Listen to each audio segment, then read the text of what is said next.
का हिंदुस्तान और कांग्रेस टाइम का हिंदुस्तान फर्क है कि नहीं?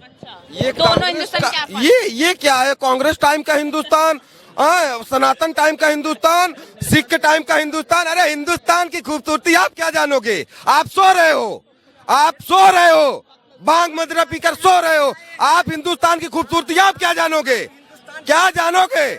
इस आज जो सुनो, ये अंकल हेलो, आज जो जब मन कर रहा है रोटी बना के खा रहे हो ना, ये टाइम से मिलता था उनके हिसाब से कि इतने अभी खाना है कि कब खाना है, कब सोना है, कब जगना है, उसी हाल में आप जाने वाले हो। आप टाइम का वेट करो। आज इस रोटी की जो कीमत नहीं समझ रहे हो, इस रोटी के जो कीमत नहीं समझ रहे हो, इस रोटी को हिंदू मुस्लिम सिख ईसाई के भाई खून से सींचा गया है। आप क्या जानोगे? क्या जानोगे आप?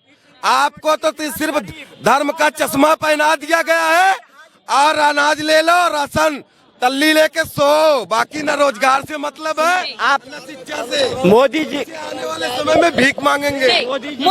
मुद्दों पे क्यों नहीं बात? इन्होंने कहे रोटी की बात मोदी जी करे हैं, तभी तो 5 राज्य से आज 17 राज्य पर में पहुंचे हैं और 2 से लेकर के आज 350 पर में पहुंचे हैं और 24 में 400 भी पहुंचेंगे। ये काम करे हैं कार्य की बदौलत है, का इच्छा शक्ति की बदौलत है, उनके विजन की जरूरत है, उनके योजना की। मानोगे वो विरोध मैं नहीं कर रहा हूँ, सही गलत का मैं जो है वो समीक्षा कर रहा हूँ। मैं किसी का गुलाम नहीं हूँ, ना किसी का जो है हिंदुस्तान है, ये हम सबका हिंदुस्तान है, समझ रहे हैं आप? और ये जो सारी चीजें आज जो ढकोसला बन के ही दिखाया जा रहा है, चमक धमक फलाना धमकाना, हकीकत कुछ नहीं है, खोखला है खोखला। जिस दिन कोई नहीं समझेगा, ऐसा डंडा उठेगा किसान का कि सीधा झोला उठेगा और कहाँ जाएंगे पता नहीं चलेगा। आप जान लो। यार खोखलेबाजी कुछ नहीं है, खोखलेबाजी। आज किसान का सबसे ज्यादा सम्मान मोदी दिया है, पर मैंने आज तक कांग्रेस कभी दी? ऐसा सम्मान उन्होंने दिया है कि जो ब्रिटिश लोग गुलामों के साथ नहीं किया, उन्होंने मोदी जी ने किसानों के साथ किया है। इतने बड़े बड़े किले, 600-700 किसान मर गए बेचारे, वही आज राशन पैदा करके दे रहे हैं। अब उन्हीं को बांट के ढिंडोरा पीट रहे हो कि मैं जो फ्री में राशन, मैं फ्री में ये, मैं फ्री में वो। अरे ये ऐसे नहीं चलेगा। हकीकत दिखाओ, हकीकत जिंदा दिली जो हिंदुस्तान की खूबसूरती है। ये ढोल मजीरा पीट के कुछ नहीं हाथ लगेगा। झोला उठाए, जिस दिन किसान लाठी लेके जमीन पे उतरेगा, उस दिन आप भी और आपके मालिक भी जो हैं, ऐसा डंडा किसान मारेगा कि आपको सीधा वहां नजर आएगा। आप जान लीजिए। आज किसानों ने यूपी में धरना दिया बॉर्डर पे, क्या मिला यूपी में चुनाव में? किसानों ने, सारे किसान किसको वोट दिया? कहाँ आपकी बोलती बंद हो गई? कहाँ गई बोलती बंद आपको? आज किसान ने वोट नहीं दिया तो हार जाता योगी। क्यों दिया? अब फिर 80 सीटें हम जीतेंगे वहां पर में, भाजपा जीतेगी। क्या बात करते हैं आप ब्रिटिश आप आज अगर कर्तव्य पथ रख दिया नाम तो ब्रिटिश कल्चर हो गया। हिंदुस्तान का कल्चर है ये, हटा दिया उसने ब्रिटिश को। हुमायूं रोड क्यों रहेगा? हुमायूं रोड हिंदुस्तान में हुमायूं, बकबर, अकबर काहे रहेगा? वो सब हमारा देश का है, अब हमारे देश का नाम होगा। और आपको इस बात से जलन है तो आपको अपनी मानसिकता को बदलने पड़ेंगे। ना बीजेपी ना कांग्रेस, जो हिंदुस्तान का कल्चर है, जो संविधान है, उस पे चलना चाहिए। ये धर्म के आड़ में आप किसी को आप जो है मतलब आप क्या किसी के गले पे छुरी रख के आप कौन सा धर्म का ढिंडोरा पीट रहे हैं? कौन सा धर्म का ढिंडोरा पीट रहे हो किसी के गले पे छुरी रख के?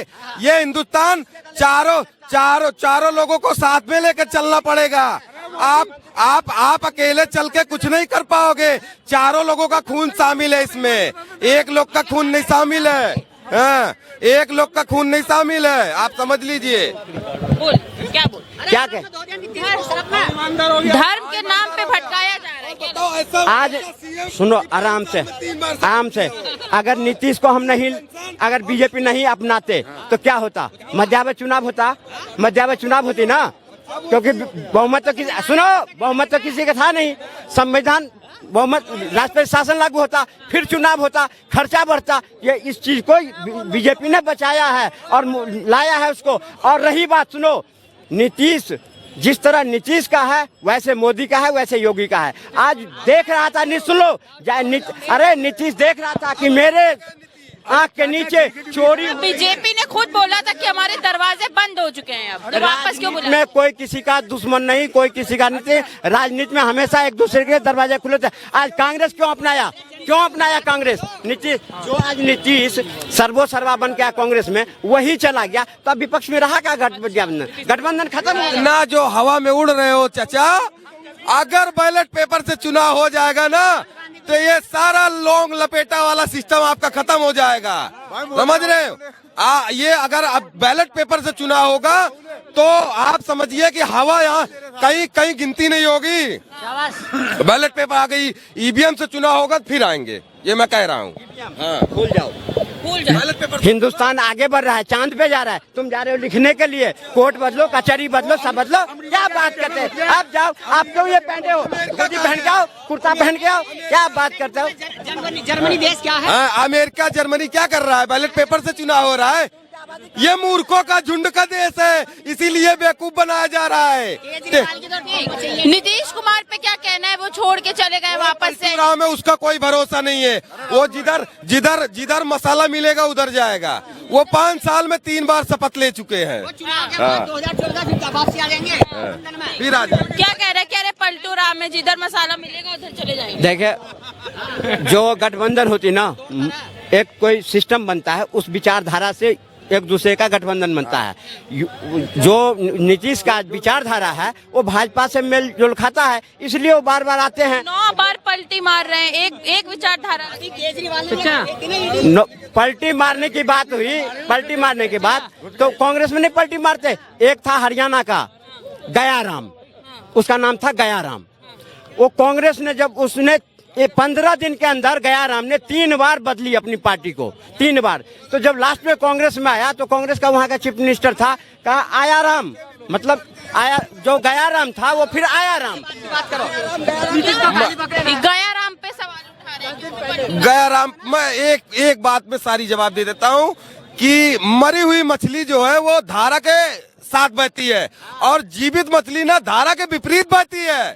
बस इतने में आप इतने में अगर बीजेपी के पास है तभी आया। वो कांग्रेस में वो धारा नहीं है, वो धारा नष्ट नाबूद हो चुका है, इसलिए उस धारा को छोड़ के मोदी जी के साथ आया नीतीश। बीजेपी दिखाई दे रहा है ना, बीजेपी का जो है पुराने कैंडिडेट वो नहीं रह गए। अब बीजेपी का ठप्पा है, बाकी सब आरएसएस है। अटल जी ने क्या कहा था आपको पता है? संसद में क्या कहा था? जब सोनिया गांधी ने कही जो आप राम मंदिर बनाना चाहते हैं, आपसे मैंने विड्रॉल करूंगा, तो उन्होंने क्या कहा? सोनिया जी आप मेरे घर में दखल न दीजिए, एक समय आएगा आज हम बहुमत में नहीं है, जिस दिन बहुमत आएगा धारा 370 भी हटेगा, राम मंदिर भी बनेगा और देश में राम राज भी आएगा।